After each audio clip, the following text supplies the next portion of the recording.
গরুর উপরে নিয়ে আসছিলাম, কিচ্ছু নেই। এই তয়লা, এগুলো সব তয়লা পরিষ্কার করেছি আমি, পাতলা, কিচ্ছু নেই।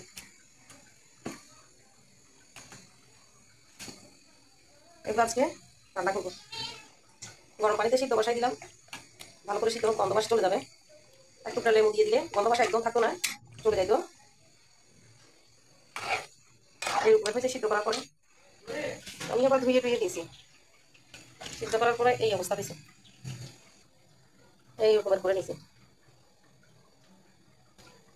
এখন ফুটে ফেলবো, বাকিটা পরে দেখাবো।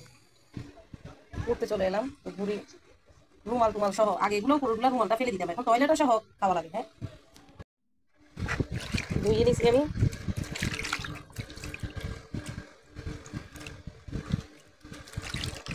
একদম ময়লা নাই, ধুয়ে দিছি।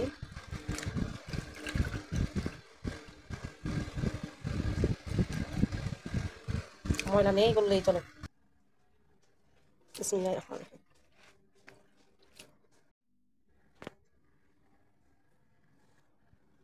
জিরা দিয়ে দিলাম,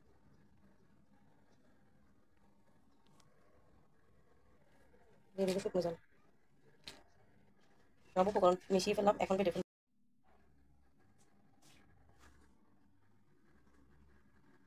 কি ভাবিছেন? ভাবছেন রুমাল ছিঁড়ে ফেলাই দিব তাইলে কমে যাবে? 1 কেজি ভুড়ি আনিছি, রুমাল ছিঁড়ে ফেলাই দিলে আর কি পাওয়া যাবে? তার রুমাল সহ চালাই দেবো আজকে। সব মশলা বাটা হয়ে গেছে, এখানেই আছে। প্রয়োজন মতো লবণ দিয়ে দিবেন, ধনিয়ার গুঁড়া দিয়ে দিলাম, হলুদের গুঁড়া দিয়ে দিলাম, একটু হালকা মরিচের গুঁড়া দিলাম, দিয়ে দিলাম তেজপাতা, আর দিয়ে দিব সব ধরনের মশলা এখানে রয়েছে, বাটা মশলা, আর দিয়ে দিব রাঁধুনি মশলা। এবার মাখাই নিলাম।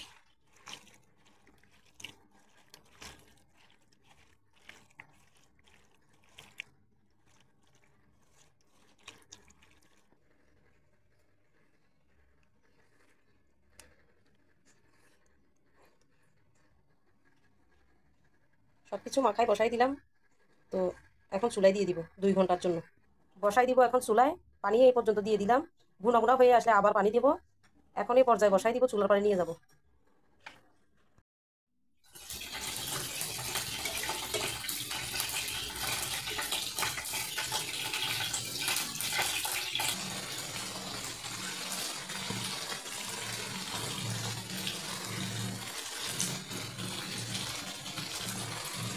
ভুড়িগুলোকে আমি আবার আলাদা তেলে ভেজে ফেলেছি, এরকম হয়েছে।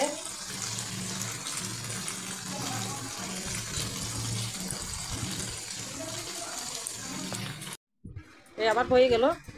বুড়িগুলো গুঁড়া করে ফেলেছি, সাথে 2-1টা আলু দিয়েছি, নাইলে তো খাওয়া যাবে না। এগুলো রুমাল সহ রান্না করে ফেলেছি। তো আমরা তো রুমাল ফেলে দিই, এখন রুমাল সহ চালিয়ে দিয়েছি, কারণ ফেলে দিলে যে টাকা দিয়ে কিনেছি সেটাই নষ্ট হবে।